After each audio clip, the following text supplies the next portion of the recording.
bruit est en quelque sorte trop grand. Et cela crée un deuxième problème. Les couches tardives, donc celles qui arrivent en fin de réseau tout en bas, au plus profond, doivent produire des signaux de plus en plus forts pour avoir le moindre impact sur le résultat final.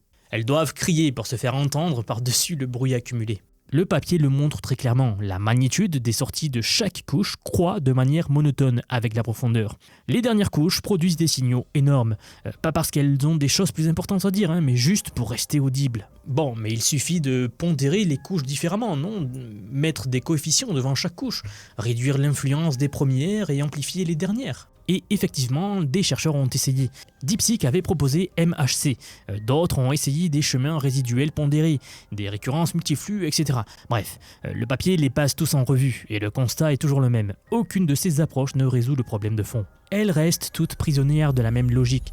Chaque couche reçoit qu'un seul état compressé, qui est en fait le mélange de tout ce qui précède, de toutes les couches précédentes, sans pouvoir aller chercher sélectivement une information spécifique dans une couche antérieure. C'est là que l'intuition de l'équipe de Kimi qui a pondu ce papier devient vraiment brillante. Ils ont réalisé qu'on a déjà résolu ce problème, pas dans la dimension de la profondeur, mais dans la dimension du temps.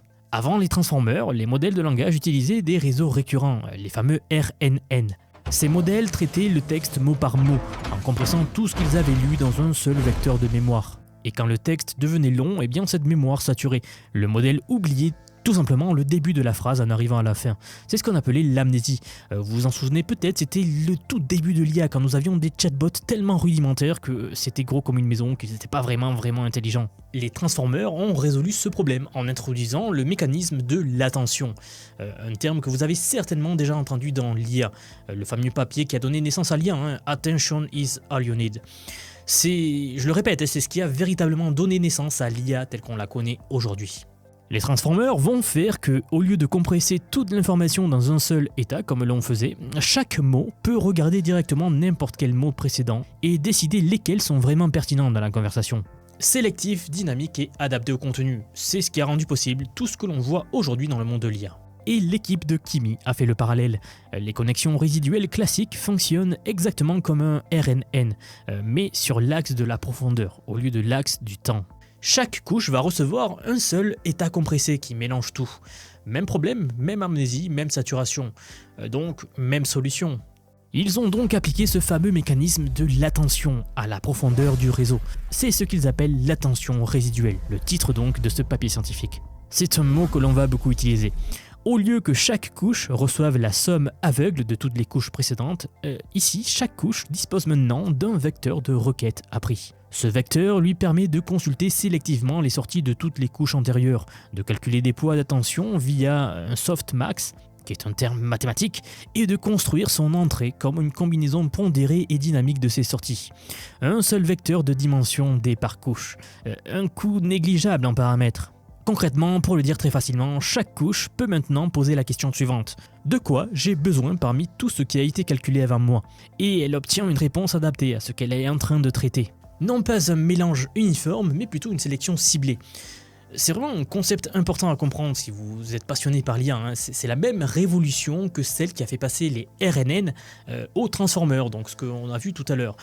Mais plutôt appliqué à l'intérieur même du modèle, dans les couches elles-mêmes.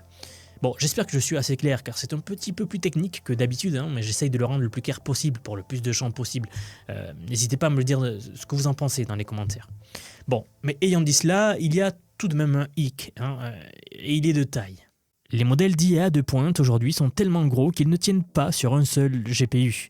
Une carte H100, donc qui est le GPU, la carte graphique la plus utilisée dans les data centers IA, n'a que 80 Go de mémoire. Les modèles actuels peuvent dépasser le téraoctet, donc on les découpe. Les couches 1 à 10 vont sur un serveur, les couches 11 à 20 sur un autre, et ils sont ainsi tous reliés par blocs et par des câbles de fibre optique. C'est ce qu'on appelle en anglais la pipeline parallélisme, donc le parallélisme du système. Avec les connexions résiduelles classiques, c'est assez simple. Chaque serveur finit son travail, envoie un seul vecteur au suivant et c'est terminé.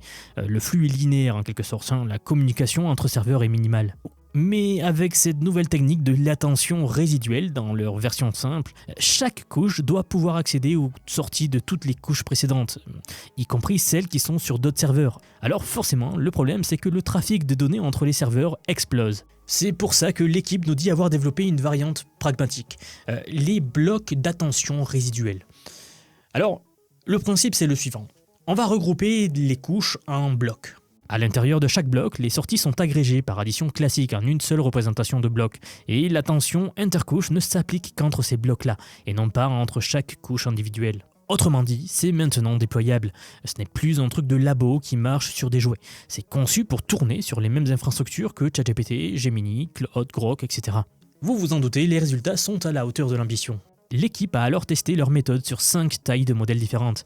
À chaque fois, ils comparent 3 versions. Donc le modèle d'IA classique, tel qu'il existe aujourd'hui, tel que vous l'utilisez tous les jours. Ensuite, avec le modèle où on a appliqué l'attention résiduelle, donc cette technique, appliquée à fond en quelque sorte. Puis en dernier, une version allégée de l'attention résiduelle. Donc 3 versions de l'IA à comparer.